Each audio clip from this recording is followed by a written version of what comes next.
දැන් මම ඉන්නේ නෙල්ලිමලේ නෙල්ලිමලේ කොතිවායේ එක නායම් වුණු කොටසක.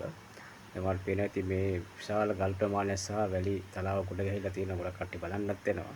මේක උඩ තිබුණ ඇති වුණු නායමත් එක්ක තමයි මේක පල්ලෙහාට ඇවිල්ලා තියෙන්නේ.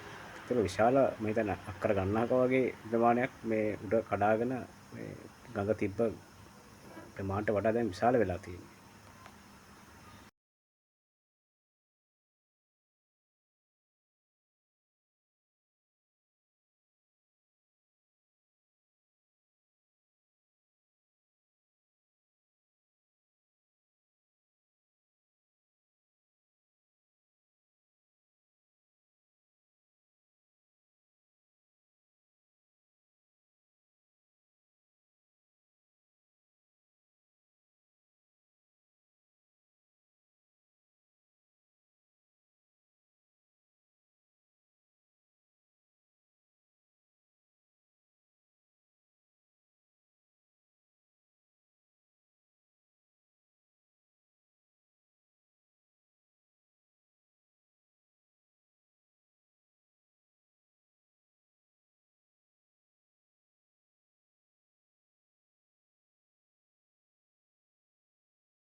මේ තමයි නායකගේ ආසන්නයේම අපි දැන් ඉන්නේ. එතකොට මේ හරිය තමයි ඇත්තටම ගඟ මේ එක පේන හරිය වගේම උඩ පැත්තෙමුත් දෙපැත්තෙන්මකින් තමයි මේක කඩාන ගිහිල්ලා තියෙන්නේ. එතකොට මිනිස්සු නම් කියන්නේ මේ ඔක්කොම ඇවිල්ලා පස්ට ඇඳලා එකපාරට කඩාන ගිය වගේ කතාවක් තමයි කියන්නේ. මේක විශාල සද්දයකුත් එක්ක.